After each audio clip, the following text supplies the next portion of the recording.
We are in the greenhouse, finally, got it finished, and I'm able to move everything out of my dining room and into the greenhouse. So yeah, you can imagine, it's pretty crowded in there.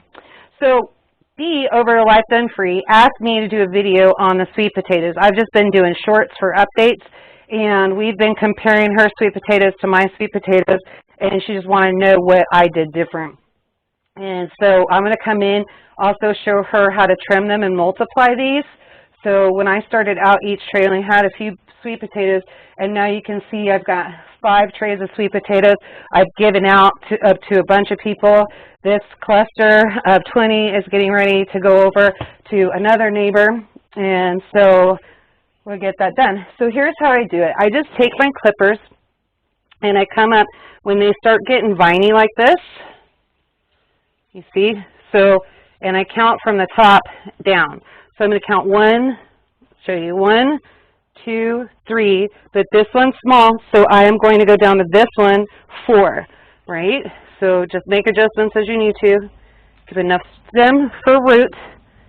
And then this I pop into, I usually do jars and mason jars, and I put a paper towel up underneath it so that my sweet potatoes don't slip down in there, and then that's where you start losing them and rotten and stinky. So those go in. It takes maybe about a week, if even that. Seems like I've been going back and forth in my jars almost every day and finding roots, but I'm constantly cutting too. So that's how you're going to do that. Come back, check them, and as soon as they start getting roots on them, then you're going to pull them. And when you pull them, see, for example,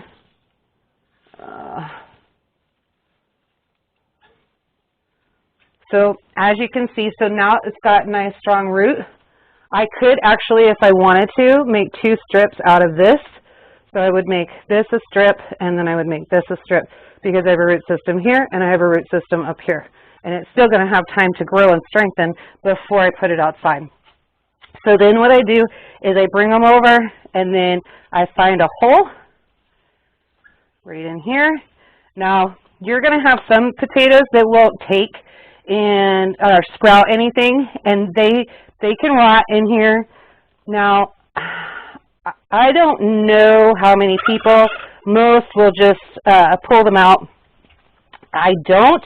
I truly believe that putting something nutrition back into that soil helps everything out, and I'm getting good production out of it. I've always planted like that, so I don't know, that's just what I do. So that's sweet potatoes in a nutshell. And then when I'm ready, these are all nice and rooted. I can feel the root system up underneath there, and boy, I got to get stuff in the ground because I got a lot, or give away a lot, or sell it at farmer's market. We'll go with sell it at farmer's market. Okay, guys, all right. Till next time, go out, live a life done free, and Ginger. Oh, I'll edit it. I'll make it content. okay. So on that note, now that we've done the sweet potatoes, I also gave over at Life Done Free ginger, and so ginger you're going to do the exact same way, skipping a step, right? So I've tried it 2 different ways because I've been told never to saturate that stem down there, okay? So what I did is I count 1 leaf, 2 leaf, 3 leaf, and then I cut. So what I do different from how I was taught, what I learned, was to go ahead and just stick it directly back into the soil. But I went ahead and let some soak a little bit, and that root started growing already overnight. It was a huge difference. And even where I cut it, it started growing up. So super sturdy, easy way to get everything done. That one, that root, as it goes, is going to start looking different because it's a tube. If you've seen ginger in the store, you know what I'm talking about.